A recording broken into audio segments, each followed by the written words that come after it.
Wrong call ద్వారా పరిచయమైన మహిళతో సాన్నిహిత్యం పెంచుకున్న ఓ వ్యక్తి ఆమెతో తీసుకున్న వీడియోలను చూపించి దారుణంగా బెదిరించాడు. ఆమె వద్ద నుంచి ఏకంగా 4 కోట్ల నగదు, 800 గ్రాముల బంగారు ఆభరణాలు కాజేశాడు. అప్పటికీ అతని వేధింపులు ఆగకపోవడంతో బాధితురాలి కుటుంబ సభ్యులు విశాఖ పోలీసులను ఆశ్రయించారు.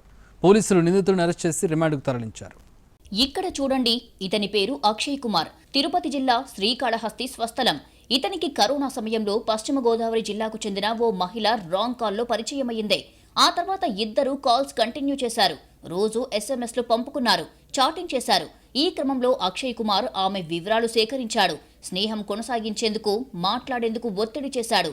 ఆమె మాట్లాడను అని చెప్పేసరికి అక్షయ్ కుమార్లోని మృగాడు బయటికి వచ్చాడు.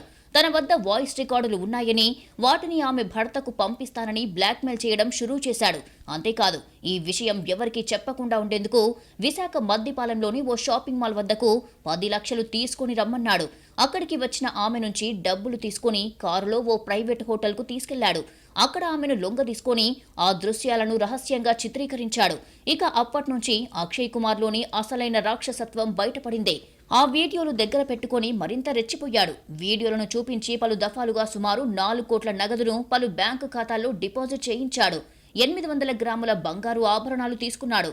అంతటితో ఆగకుండా తరచూ తన కోరిక తీర్చాలని, లేకపోతే వీడియోలను భర్తకు పంపిస్తానని, అతనిపై యాసిడ్ పోస్తానని, పిల్లల్ని అపహరిస్తానని బెదిరించాడు. రోజు ఇలాగే చేస్తున్న అతడు ఈ మధ్య విశాఖ బీచ్ రోడ్లోని ఓ హోటల్లో కలవాలని ఫోన్ చేశాడు. తీవ్ర ఆందోళనకు గురైన బాధితురాలు ఆత్మహత్యాయత్నం చేసింది. విషయం తెలుసుకున్న ఆమె భర్త, బావ ఈ నెల 23న విశాఖ పోలీసులకు ఫిర్యాదు చేశారు. దీంతో పోలీసులు కేసు నమోదు చేసి రంగంలోకి దిగారు. నిందితుడు అక్షయ్ కుమార్ తిరుపతిలో ఉన్నట్లు తెలుసుకుని అరెస్టు చేశారు. అక్కడికి వెళ్లి అరెస్టు చేసి విశాఖ తీసుకొచ్చారు.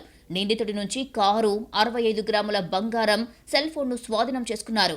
బ్యాంకు ఖాతాల్లో సుమారు 2 కోట్ల నగదు ఉన్నట్లు గుర్తించి ఫ్రీజ్ చేశారు. చూశారా, ఒక్క రాంగ్ కాల్తో మహిళ చిక్కుల్లో పడింది. ఇలాంటి కేటుగాళ్లు అక్కడక్కడా పొంచి ఉంటారు. కాబట్టి యువతులు, మహిళలు జాగ్రత్తగా ఉండాలని పోలీసులు హెచ్చరిస్తున్నారు.